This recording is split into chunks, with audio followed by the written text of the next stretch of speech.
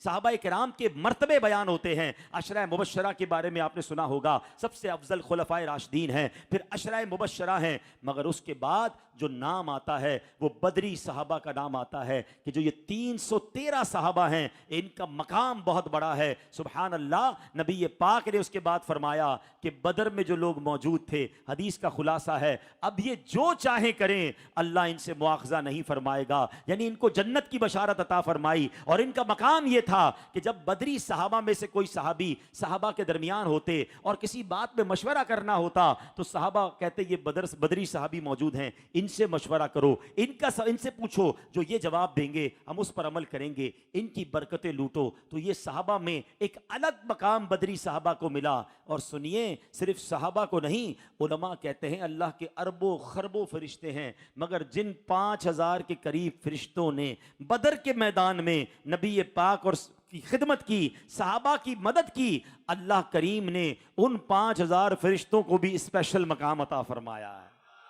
فرشتے بھی الگ کر دیے گئے کہ یہ وہ فرشتے ہیں جنہوں نے محبوب پاک کی اور ان کے صحابہ کی بدر کے میدان میں مدد کی. تو بہرحال میرے پیارے اسلامی بھائیوں, یہ عجب واقعہ ہے. اور اس کے بعد اس دن سے جو اسلام کو عروج ملا, یہ ٹرننگ پوائنٹ تھا. اس وقت تک تو کفار سمجھتے تھے ان کی حیثیت ہی کوئی نہیں ہے, جب چائے مٹا دیں گے, تھوڑے ہی سے تو ہیں. مگر اس کے بعد اسلام رکا نہیں. اب ذرا میں تھوڑی سی, بچے بھی بیٹھے, نوجوان بھی بیٹھے, ایک کیلکولیشن دینا چاہتا ہوں. مسلمان مکے سے مدینے جب گئے تھے نا, 70-80 کے قریب مسلمان گئے تھے. کچھ مدینے میں مسلمان ہو گئے تھے. 2 ہجری ہوئی ہے, دوسرا سال ہے نا, 313 بدر میں ہے. کچھ خواتین مدینے میں ملا لیجئے, 600-700 لوگ ہو گئے. دماغ میں رکھیے گا بات. 2 ہجری کا مطلب کیا ہو گیا؟ پیارے آقا نے 40 سال کی عمر میں اعلان نبوت کیا ہے. 53 سال یعنی 13 سال تو پہلے مکے میں رہے نبی پاک, اور 2 سال اور پلس کر لو, 15 سال کی اسلام کی دعوت کے بعد لوگ کتنے مسلمان ہوئے؟ 600-700. ٹھیک ہے, یہ کون سی ہجری ہے؟ 2 ہجری. 3 ہجری میں غزوہ احد ہوتا ہے. اب اس غزوے میں مسلمان 700 کی تعداد میں شرکت کرتے ہیں. وہاں 313 تھے, یہاں 700. تو خواتین ملا لیں تو تعداد ہو گئی آل ٹوگیدر 1500 مسلمان ہو گئے ہوں گے, ڈبل ہو گئے. 600-700 تھے 2 ہجری میں, 3 ہجری میں کتنے ہو گئے؟ تقریباً 1500. 6 ہجری میں ہوتا ہے صلح حدیبیہ, وہاں 1400 مسلمانوں کا لشکر جاتا ہے. ٹھیک ہے, اتنی خواتین آپ گن لیں تو ماشاءاللہ اب تعداد پہنچ گئی تقریباً 3000. 6 ہجری کا مطلب کیا ہے؟ 6 ہجری اور پھر 13 سال, 19 سال ہو چکے ہیں. 19 ایئرز کی سٹرگل ہے نبی پاک کی. مسلمان ہوئے ہیں 3000 بس. یہ جو چھوٹی چھوٹی بات پہ دل توڑ دیتے ہیں نا, یار میں نہیں کرتا بھائی, کوئی ساتھ ہی نہیں دیتا ہے, مسجد بنانے میں کوئی ساتھ نہیں دیتا, نیکی کے کام میں ساتھ نہیں دیتا, 10 دن سے کام کر رہا ہوں کوئی آتا نہیں, تم 10-15 دن میں بھاگ گئے. 19 سال اللہ کے حبیب ہیں, ان کی کوششیں ہیں, مسلمان ہو رہے ہیں ٹوٹل اپروکس سمجھانے کے لیے 3000. صلح حدیبیہ 6 ہجری. مگر صلح حدیبیہ کے بعد جو اللہ پاک نے کامیابی عطا کی, 2 سال کے اندر فتح مکہ ہوتا ہے. وہی مکہ جہاں سے چھڑوا کر بھیجا گیا تھا. اب جو نبی پاک مدینے سے لشکر لاتے ہیں, 10,000 صحابہ کا لشکر لاتے 2 سال کے اندر. اور 8 ہجری کو فتح مکہ ہوئی. اذا جاء نصر اللہ والفتح وَرَأَيْتَ النَّاسَ يَدْخُلُونَ فِي دِينِ اللَّهِ أَفْوَاجًا. فوج در فوج لوگ مسلمان ہوں گے. اللہ نے یہ بشارت اپنے حبیب کو پہلے دے دی تھی. پتہ یہ چلا غزوہ بدر کے بعد اسلام نے جو ٹیک آف کیا ہے وہ آج 1400 سال ہو گئے ہیں. ہر گزرنے والا دن وہ اسلام کی ترقی کا دن ہے, اسلام کے پھیلنے کا دن ہے. دنیا میں آج دنیا کے تمام جناب ناقدین جو ہیں, دنیا کے تمام سرویئر کہتے ہیں the most growing religion on earth, کائنات میں سب سے زیادہ پھیلنے والا اگر کوئی مذہب ہے تو الحمدللہ وہ اسلام ہے.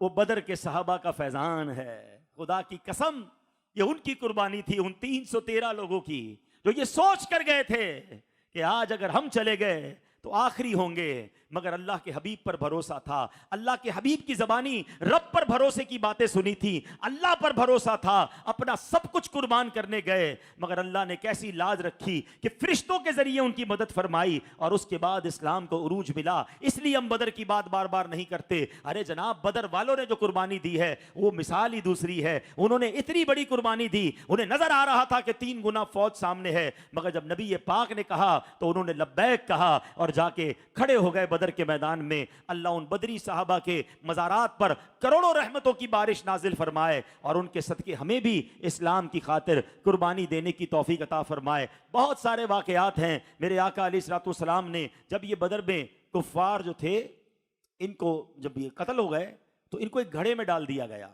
اور اس گھڑے میں ڈالنے کے بعد نبی پاک علیہ الصلوۃ والسلام نے ان مردوں سے خطاب کرنا شروع کر دیا.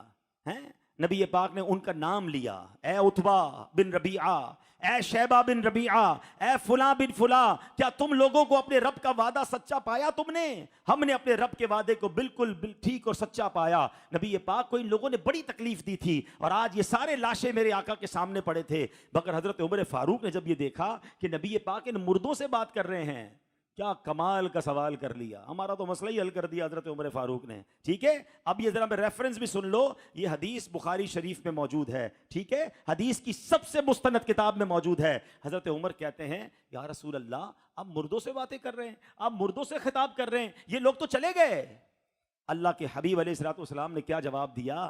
اے عمر, قسم خدا کی جس کے قبضہ قدرت میں میری جان ہے, تم زندہ لوگ میری بات کو ان سے زیادہ نہیں سن سکتے, لیکن اتنی بات یہ ہے کہ یہ مردے جواب نہیں دے سکتے. سبحان اللہ, نبی پاک فرما رہے ہیں کہ مرنے کے بعد بھی مردے سنتے ہیں, بس یہ جواب نہیں دے سکتے. اب سوال یہ ہے, جب کافر مردے سن سکتے ہیں تو مسلمان مردوں کا عالم کیا ہوگا؟ اور عام مسلمان کو چھوڑو, اولیاء کرام اور صحابہ کرام کے مزارات کا عالم کیا ہوگا؟ ارے یہ بات تو نبی پاک کی مشکات کی حدیث میں موجود ہے. اللہ کے حبیب جب بھی قبرستان جاتے تھے یہ دعا کرتے تھے, السلام علیکم یا اہل القبور یغفر اللہ لنا ولکم وانتم سلفنا ونحن بالاثر. اس دعا میں بڑی عبرت بھی ہے, بڑی نصیحت بھی ہے اور عقیدے کی اصلاح بھی ہے. عبرت کیا ہے؟ پہلے اس کا معنی سمجھو. اے قبر والو, تم پر سلام ہو, خدا ہماری اور تمہاری مغفرت فرمائے. تم لوگ ہم سے پہلے چلے گئے, ہم بعد میں آنے والے ہیں. وَأَنْتُمْ سَلَفُنَا وَنَحْنُ بِالْأَثْرِ,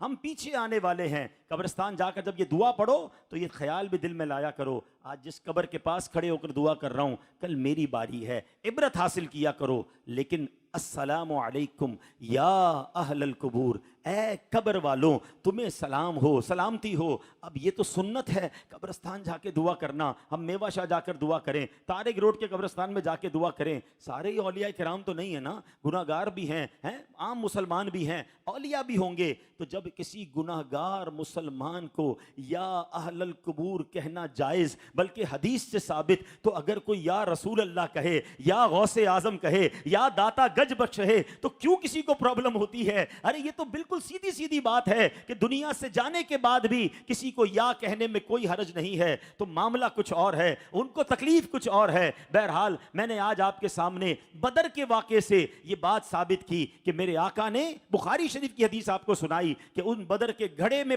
پڑے ہوئے مردوں سے خطاب بھی فرمایا, اور نبی پاک عام مسلمانوں کی قبروں پر جا کر بھی یا اہل القبور فرمایا کرتے. تو بہرحال میرے پیارے اسلامی بھائیوں, آج میں ایک اور مشورہ دیتا ہوں. آپ میں سے بہت لوگ تکلیف میں ہوں گے, بیمار ہوں گے, پریشان ہوں گے. زندگی میں علماء کہتے ہیں جب کوئی بندہ تکلیف میں ہونا, پریشانی میں ہو, اصحاب بدر کا واسطہ پیش کرے. اللہ کی بارگاہ میں یہ بڑا مقبول سمجھے کہ واسطہ ہے, یہ بڑے مقبول لوگ ہیں. جب آپ پھنس جاؤ نا کہیں تو اللہ کی بارگاہ میں کہ اللہ تجھے اصحاب بدر کا واسطہ. اچھا, ان کے ایصال ثواب کے لیے جتنی توفیق ہو 313 روپے کی نیاز دے دیں, 3130 روپے کی نیاز دے دیں. 313 کا عدد آنا چاہیے, جتنا اللہ نے دیا. 3,13,000 کی لنگر دے دیں, کسی غریب کی مدد کر دیں. ٹھیک ہے. اور ایک اور طریقہ, ان کے نام کتابوں میں مل جاتے ہیں, جو صحیح پڑھ سکے نا 313 اصحاب بدر کے نام پہلے پڑھیں اور پھر اللہ کی بارگاہ میں دعا کریں. ہاں, یہ بڑا مجرب ہے. جب ان کے پورے نام پڑھ کر کوئی اللہ کی بارگاہ میں دعا کرتا ہے, اللہ کریم اس کی غیبی مدد فرماتا ہے. اللہ سے عرض کرنا, مولا ان بدر والوں کا واسطہ جن کی فرشتوں کے ذریعے تو نے مدد کی, اپنے اس بندے پر بھی غیبی مدد فرما دے, اپنے غیب کے خزانوں سے عطا فرما. وہ ضرور عطا فرمائے گا. تم بیمار ہو، پریشان ہو، مصیبت میں ہو، ضرور دعا کرنا. تو بہرحال میرے پیارے اسلامی بھائیوں، یہ بدر کا واقعہ ہم سب کو بہت کچھ سکھاتا ہے. میں اللہ سے دعا کرتا ہوں اللہ ہم سب کو اصحاب بدر کے صدقے ہماری مغفرت فرمائے، ہمیں بھی دین کی خاطر قربانی کا جذبہ عطا فرمائے، نبی پاک سے سچی محبت عطا فرمائے. وہ شاعر کہتے ہیں نا، کروں تیرے نام پہ جان فدا، نہ بس ایک جان دو جہاں فدا، دو جہاں سے بھی نہیں جی بھرا، کروں کیا کروڑوں جہاں نہیں. اللہ نبی پاک کے نام پر سب کچھ قربان کرنے کی توفیق عطا فرمائے. اللہ کریم آپ سب کو دنیا اور آخرت کی برکتیں عطا فرمائے. میرے اعمال کی اس